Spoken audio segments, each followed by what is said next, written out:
Mike and Amy and Larry, and we're going to go look at where Owl Lake used to be in Humboldt County. We're about a mile north of Highway 3.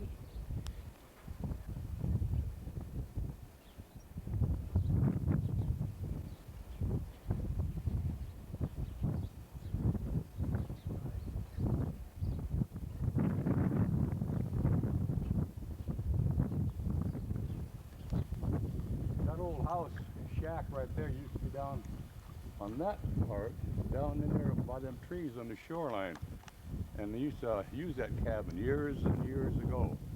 Now they moved it back up in here, trying to restore it or something, I don't know what. And also, Mike, if you look to your left, this house that these people live in now, that's one time was a house down on this lake, and they moved it up here to live in and built it up big. What was down on the Well, there was a creamery and a grocery store down the end of this mile down here, but it's gone now, east of it. But you look to the south, or the north, I mean, you can see the lay of the land, how this was the bank, and it was all deep down in there.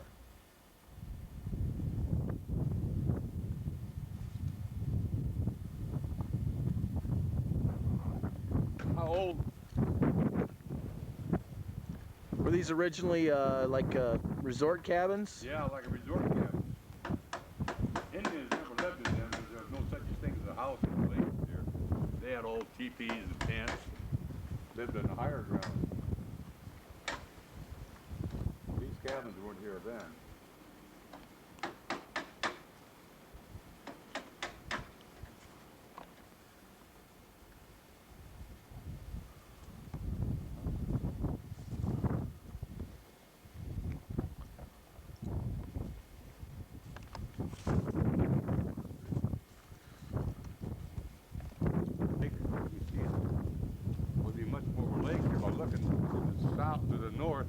Rather than the south, because this is all shoreline, and down to the north of us, that was all just marsh and stuff, and then they drained it into a dredge ditch, which we'll show you later on, where the dredge ditch started be a mile and 3/4 north of here, where they drained everything into that dredge.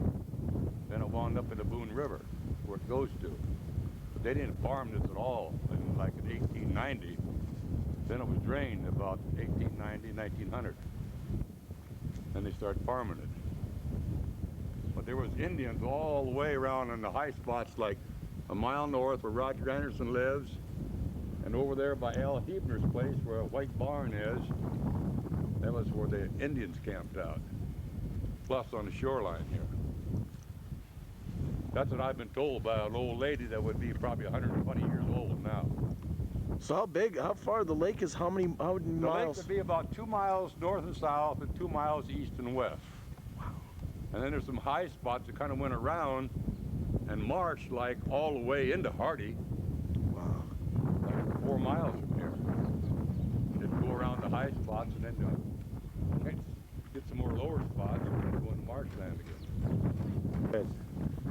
If you look to the north, you see a red tile sticking out of the ground. Well, yet to this day, when it rains too much, water will drain into that tile, into that red thing, which goes into a tile 6 feet in the ground, then drains off into the dredge ditch, which winds up in the Boone River by Goldfield. When you get a lot of rain, the water will sit here, but it's all tiles now. So and that's a fence line over there, but the drainage tile goes. That's a dredge ditch right straight off that way, Mike. Okay. The dredge comes from the north and east or the west, then it wides off and goes into one dredge to the west or to the east into the Boone River. It wides off down there. Okay, Amy would be on the lake bottom. We're still sitting up at the shore, but just gives you an idea of how far down that is and how deep it was. So we're on the shoreline right now, this whole Owl Lake. Yeah. We're looking north right now, 2 miles north, is what's called Lake Heights. That's the highest part of the lake on the north end. And that's where they started draining from the about a fourth of a mile south into here and it comes clear down in here. But at one time that was the highest part of the lake to the north, which would be 2 miles north of here. That's where I lived for 38 years, and my grandpa bought the place, come from Denmark, and bought the place, and then they drained it. When my dad, when they come and had all their children, they were like probably 10, 12 years old, and they drained the lake with horses, got all the marsh out, pulled it out, drained the lake, and tiled it, and then eventually started farming it. It's what they call peat ground now. Some of the best land in Iowa, richest farmland there is. Yeah, that peat was there because it was pushed in by the glaciers. That's Right. lots of material in there. Lots of humus in it. Yeah. And it would burn. Matter of fact, the peat ground caught fire in about around 1935 or 40. It caught fire and burned for days. Just had to burn out. And then it was all done. It burned all the dry stuff up underneath. It did catch fire at one time.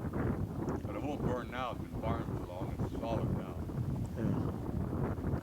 This is out in the lake bed looking back to the south, west, and going to the southeast.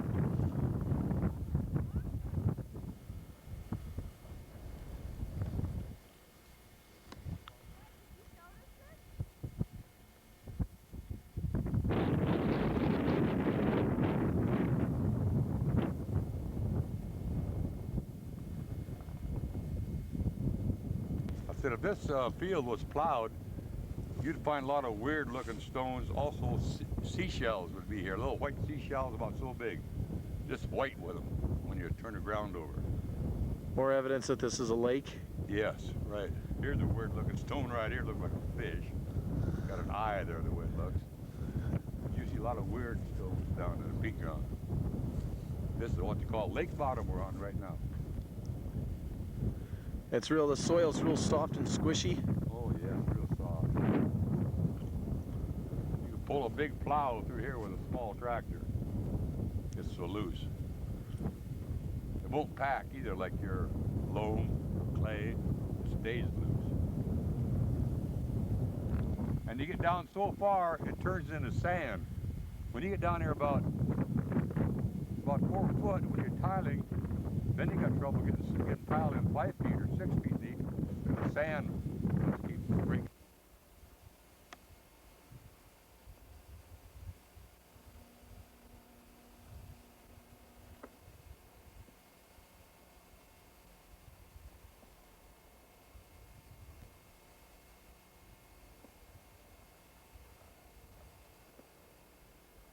Does it still say tape in? Because it's not going to go. It says it's recording. Does it say tape end anymore? Yeah. Better talk fast, Larry. Well, this is right here is where they drained it, started to drain the ditch or the lake from the north. This starts the drainage part right here, where it goes, where we were, clear down south 2 miles, and it winds up in the Boone River. See, I like a big drain-off spot here for it tiled. There's like a big tile coming through here about 3 feet across, 2.5, 3 foot across. Take the water when it drains out. And it goes down south to a Y from the east and then the west, and then finally winds up in the Boone River for a gold field. So this is the beginning That's of. the beginning of it, of the drainage right here. When did they do this? What year? In late 1890 or 1900, somewhere right in that area between 1890 and 1900. Right in that area when they pulled all the shrub out and the trees out and everything, and then drained it and tiled it. Who was living here at the time, or who did it? My grandpa was living here at the time. My dad helped with it. What was his name? My grandpa, Louis Rasmussen, and Dad, Alfred Rasmussen. And all his brothers, Howard, Lyman, and John, they helped drain this. Then they all settled in here. Howard lived in Hardy, and John lived off to the west or east there. Dad lived right over there, that little house. And Grandpa lived up straight north there, or 1 mile north. This is where your dad lived, That's right where over my dad there? lived. They moved that house on there from about 2 miles south of here. That's where they lived. Back in about 1929, they moved that on there. And then who lived in this house? Louis, my grandpa, lived there, and my dad was born there and raised there. The house burnt down one time, and they rebuilt it. And you and Pat lived in this? Pat and I lived in that house there for 38 years. And I was born and raised in my dad's house over there. It was all born right on the farmhouse, in the farmhouse. And you lived in that little schoolhouse? Yeah, we lived in that little schoolhouse there too. Pat and I did for one summer when I first moved down, or got out of the service. No running water, no heat, no nothing. Just a place to cook and eat. Had an outdoor toilet. I'd go over to my dad's place and take a shower.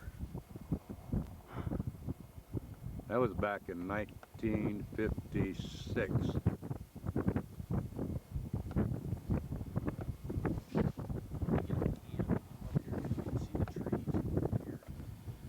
Well, we've got He's okay. There's Larry's To your farm. left here, you see where that hog houses are in that clump of trees. The Indians camped there a lot. There's a lot of camping going on there. And then there was no roads here at this time. There's like a snake trail in the town of Hardy. Just straight off to the right there. Where That the is elevators are. the town of Hardy. Yeah. And that town, I don't know when it was really started. I was sawing a tree down in Hardy one time, and I ran into something with my saw, and I sawed out a round seal. One of them seals that said 1901 Hardy State Bank. It's in the museum over in Humboldt right now. Old seal. So here is the original. This is the river bank right here, or the lake bank right along there. That's the edge. Yeah. But then the lower places it went around. It was kind of like an island there, sort of. It went around and seeped into lower places. And we had a great big white barn there at one time. It said Lake Heights on top of the barn. In black letters, that was the highest part of the lake. And these trees over here are also the other edge of the. That's the edge of the lake. It's more or less like 2 miles square, the lake was. But then it went off into a lot of swampland.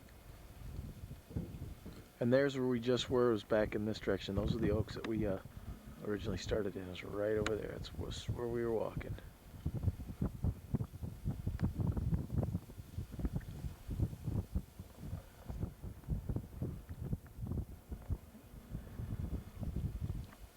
There's the drainage ditch.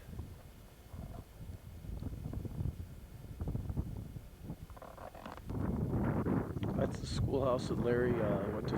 Larry's dad went, and all his brothers, they all went to school in that little schoolhouse there. Yeah.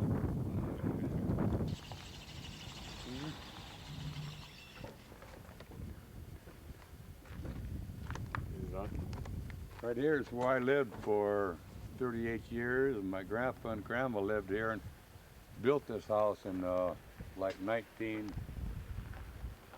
probably about 1910. And the barn used to sit right up here where that silos are right now. The big, what they call Lake Heights barn. It's right up on top where these silos are to your right a little bit, Marianne.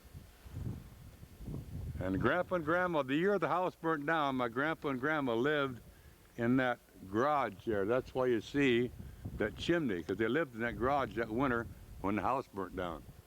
Then they rebuilt the house that spring, but they lived in there all that winter. Right in that garage, that's why they got a chimney in there. Old tree. That's where we were, where them line of trees were way down south. That's 2 miles from here. And we're standing on the Lake Heights ground right now, where the highest part of the lake.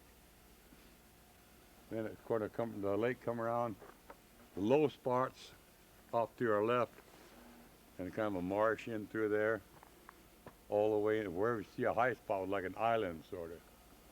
And the rest was all marsh and not real deep water, but it was pretty. There was fish in there. There's Lake Lutheran Church.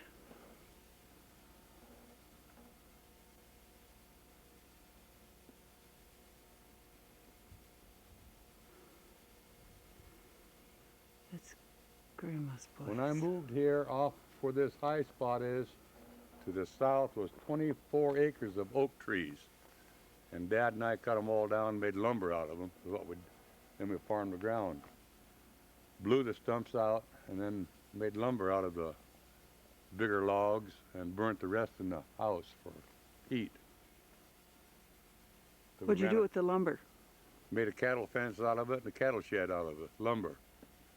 Had it taken a go field and cut up, Mr. Bird cut it up in his lumber making place there. And then we had it cutting planks and made cattle shed and a big cattle fence out of it.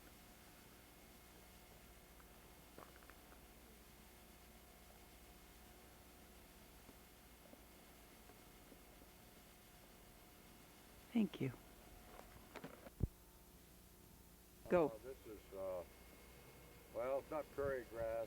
This is nothing but we call horseweeds and hemp weeds that grow wild out here. That's what these weeds are here. It's not prairie grass no more. It's been all killed off by spraying, so it's just wild weeds here. If I get Mary Ann to zoom in over there to where I was born and raised, that's where I was. You got the picture on there now, Mary Ann, the house? Mm-hmm. That's where I was born, where all my sisters and brothers were born and raised in that house. They didn't go to the hospital and have children back in them days. They had a doctor come out to the house if he could make it. If he didn't, there was no doctor there. So I was born and raised there till the age of 17, 18 when I went off to the service. How many children? There was 6 of us kids born in that house. One set of twins. I lived there till the age of 18. Then I was off in the service for 4 years. And then I went to St. Paul, Minnesota for 6 years and worked. Then my dad bought this land here from my grandmother, which passed away. We moved to this house. My wife and children moved to this house, the yellow stucco house up here. And also I remember back when I was a kid, I was probably back when I was a kid, it was when about 1972, this whole lake was nothing but water. This whole, when it drained out, turned into water again on a heavy real rain we had one spring. And we put up a sign out there by the road said, Owl Lake boat races Sunday. Well, the Humboldt newspaper came out and took pictures of it, and a few people come to see the boat race, but there was no race. Then they went back home, and right up there on that hill, there's probably a place where Indians might have camped, because they found a lot of arrowheads up there. There's been a lot of arrowheads found up there, and off in them hills, way off there towards my brother's place, they found a lot of arrows up in there. A guy from Humboldt used to come out here and find a lot of them. That old schoolhouse up there, you see that little building out to the left by the big yellow house. I went to school in that. My dad went to school in that, all his brothers and sisters, called Lake Number 5 School. When I moved down, from, when I got out of the service, we moved here, and I lived in that schoolhouse for one summer. We had no running water or nothing. We had to go to my parents' place to take a bath or a shower, and we just lived there one summer. Didn't want to rent no apartment, then we moved to Fort Dodge.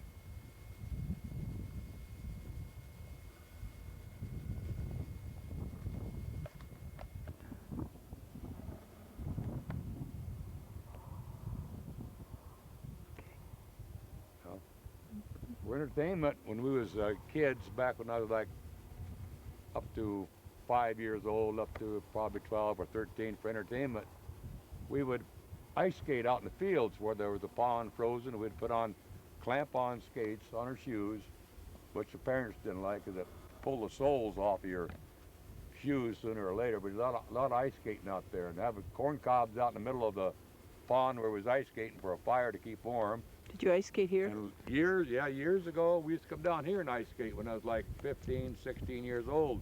There's a lot of water in the dredge ditch, and we'd skate for 2 or 3 miles down this dredge ditch. We could skate clear down. Well, you could skate clear to Goldfield if you wanted to, but that's too far. We just skate down there about a mile and turn around and come back.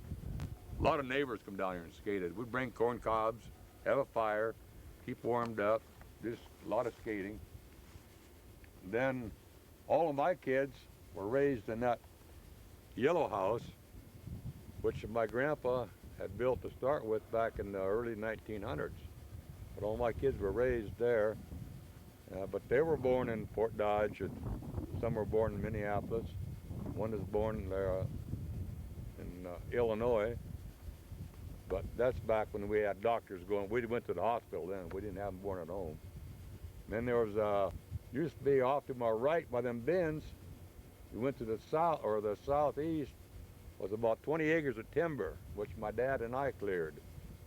It was all oak trees. We cleared it and made lumber to build a cattle shed and a machine shed. And we blew all the stumps out and burnt the wood in the house for heat because we didn't have no propane at that time. We was burning coal and wood. How'd you blow them up? We blew all the stumps out with dynamite. And Dad put too much dynamite underneath one stump, and a piece of wood went sailing up in the air and went clear over from like about a fourth of a mile, probably a third of a mile, put a big hole in the roof of my corn crib and blew a bunch of windows out of the house where my dad lived over there. And we come home for dinner and Mom was just madder than heck. He said, "What's the matter with you?" He said, "Well," she says, "that stick of dynamite you let go off that one stump blew a bunch of windows out of the house and broke some dishes over here." She wasn't very happy. Then we looked, we had a great big hole in the roof of the corn crib. We had to fix that up too. But he was pretty dynamite happy. Kind of dangerous. Every time we let a charge off, we had a two-wheel trailer out there. We'd set the fuse and run to the trailer and hide underneath the trailer, and the pieces would just fall on top of the trailer. It was kind of a hairy deal to do, really. It wasn't very smart dynamiting, I don't think. But killed herself. But that's about the life of it. Now they farmed that land, of course, we've cleared. A lot of rocks over there yet, though. It's pasture for years. There's a lot of rocks there. They still plow up rocks. What was up there by the bins, Larry, before you put that new shed? Well, we had a tornado went through here in about 1985. Yeah, about 1985, somewhere in there, and it wiped out a Farron house, a big silo, and a machine shed, cattle shed, everything got wiped out, but all it saved was the house. The bins that are there now, they're new bins again, because we had new ones put up, and they were only 3 years old, and took all the bins about a half mile south, laid them right in the field. We gathered everything up and with big bulldozers and payloaders, and buried everything out here in the field. It's all buried deep down here in this field. There's a lot of buildings up there when that tornado. $75,000 damage is what it done to it. Took the barn? Took the barn, the crib, machine shed, cattle shed, and the bins. They had a new machine shed built there at that time. We took part of it.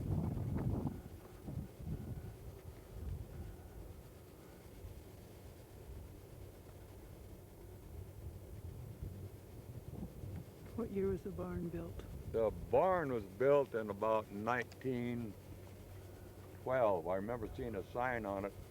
It said 1912 inside the barn at one time, and it's put together with wooden pegs. They didn't use nails. They had said a bunch of guys just making them wooden pegs about so long and about so round, and whittle them out, and then drilled little holes and drove them into the wood with wooden pegs. That's how it's put together. It was much sturdier than nails. It seemed like it stood forever. That's how they built things back in those days.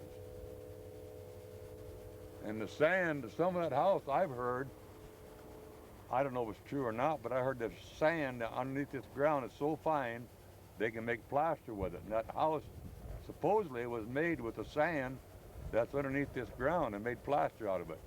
It was just like salt, the sand is. Get down about 4 foot in the sand and just like salt. Makes good plaster.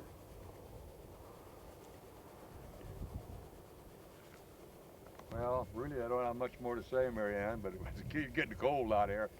So that's kind of the story of my life and kind of the story of the Owl Lake, what I know, and what I've been told. I know some from years ago, but an old lady told me a lot of it, and I remembered it. Grandpa told me a lot. Grandma told me some.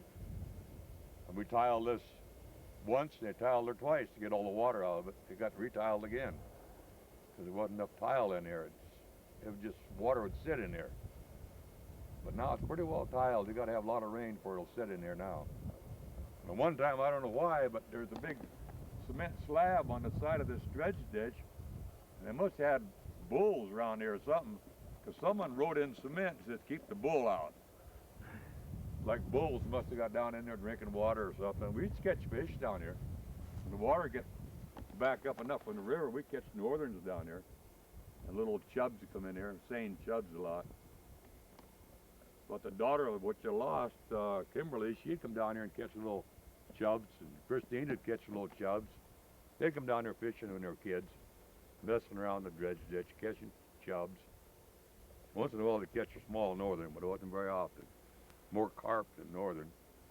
And they thought they had a good eating fish when they bring home a carp, but I wouldn't eat it. That old lady that told me about this lake, she could cook carp, knew how to cook it, but you gotta know how to cook carp in order to eat it. So that's really about all I have to say or know about it.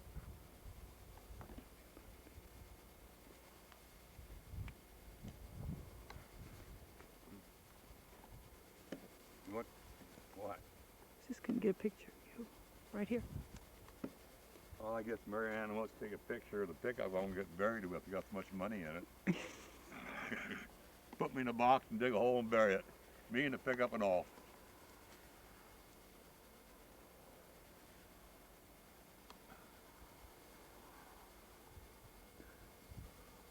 Well, we'll see you. We got to get home and get supper.